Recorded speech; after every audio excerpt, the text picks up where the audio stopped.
Now we have sad news from the world of entertainment. American media is reporting that legendary actress, director, and producer Diane Keaton has died at the age of 79. Hi. Oh, hi. Hi. Keaton's career spanned some 100 film and television roles, including iconic performances in The Godfather and Annie Hall. She won an Oscar for Best Actress for her portrayal of the irrepressible title character Annie in the 1977 movie. She would go on to be nominated 3 more times for her roles in Something's Gotta Give, Marvin's Room, and Reds. Keaton also played the mother of the bride in the much-loved remake of Father of the Bride with Steve Martin. Keaton, actually born Diane Hall, that's the last name of Annie Hall, began acting in high school and later trained in New York, where she launched her career in the original Broadway cast of Hair. She was never married and has adopted 2 children. For more on Diane Keaton's legacy, we've reached Johanna Schneller in Toronto. She's a columnist and entertainment journalist. Johanna, thank you so much for making time for us. Hi, glad to be here. Look, when we learned the news of this, the American media reporting that Diane Keaton has died, I have to admit the first people that responded in the same way, we were all women. She really seemed to have a significance for female viewers and movie watchers. Tell me about what went through your mind when you first heard the news. Well, I knew Diane a little bit. I'd interviewed her 3 or 4 times for magazine stories and on-stage interviews. I'd spent time at her house. And so long before I met her in real life, I felt like I knew her. I grew up watching her movies. She meant a lot to me because her women were so singular. You know, they were like itchy, restless. They made mistakes, but they always spoke their minds. And then when I got to meet her in person, she just lived up to every single thing that I'd hoped she would be. I just love this. Anything more that you could share with us? I mean, I know that you occupy a very singular place in the Toronto world of entertainment columnists. You've interviewed people like her and Meryl Streep, who frankly don't give a lot of interviews. I mean, is she as people imagined she would be? Yeah, I mean, she was full of life. She was like champagne in human form. You know, she talked a mile a minute. You were her best friend the minute that you met her.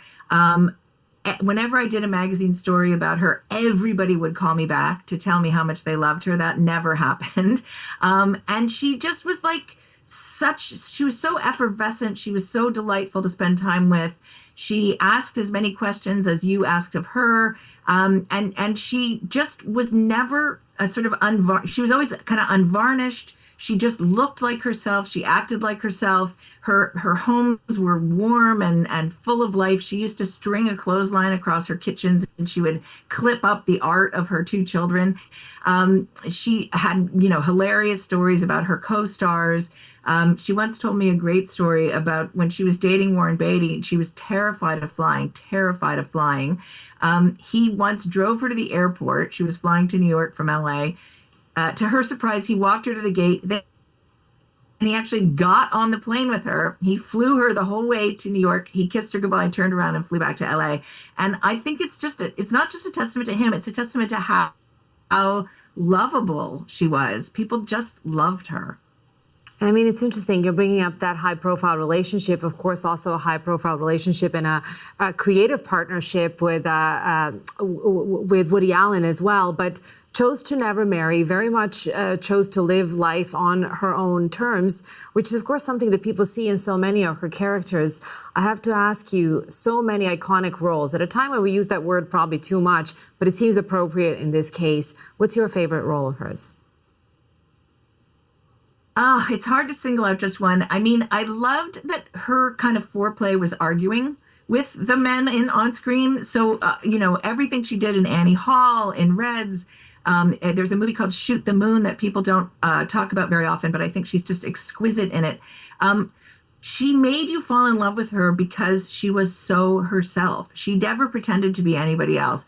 And even when she was a great actress, there was always some kind of part of the essential Diane in there. And I think that was the most lovable part. She was just scrappy and feisty and funny and in a strange way, she had an oddness to her, but she also managed to be a sort of everywoman. because she did make those mistakes, and she did have so many visible, funny flaws. And I think that's what people really fell in love with her about, especially, as you said, especially women. Yeah, and I was just a few weeks ago, I was rewatching Something's Gotta Give and thought that it was so delightful, and was then shocked to find out that it came out almost 20 years ago. And how, as you said, that kind of arguing is foreplay, the banter between her and Jack Nicholson, so delightful to see people in their 60s in a way that's romantic and sexual, that's still very rare in rom-coms or in any kind of movies. Talk to me a little bit about her legacy. I mean, how do you think it's really difficult even for me as I'm saying this, I'm using is instead of was, to believe that she's gone because she was so full of life. How do you think she's going to be remembered? I don't think she set out to do this, but she managed to embody women at every generation, and she brought her cohort along with her. So in the 1970s, when she was in her 30s, she made a lot of movies about sort of single women struggling, the Annie Hall, Manhattan era. Later, she portrayed sort of married women and women who were becoming parents in movies like Baby Boom. In First Wives Club, she was in her 50s when her husband dumped her for a younger model. And then at 57, she falls in love again in Something's Gotta Give. Toward the end of her career, she played women who you could not keep down in the Father of the Bride movies, in the book club movies. So I think what was so interesting about her was that she was kind of living out the concerns of her generation as that generation grew and aged, and she brought people along with her. And I think that is how she's going to be remembered. I think she was very much a woman of her time, and also a woman really ahead of her time. And there was just nobody else like her. And as we're watching these photos of her, of course, wearing some of her iconic style as well, the pantsuits, the ties, I have a feeling a lot of my colleagues are going to be paying homage to her in the days to come. Johanna, thank you so much for sharing your memories of her as both a journalist and someone who has met her. Thank you very much. Really nice to talk to you. That was columnist and entertainment journalist Johanna Schneller.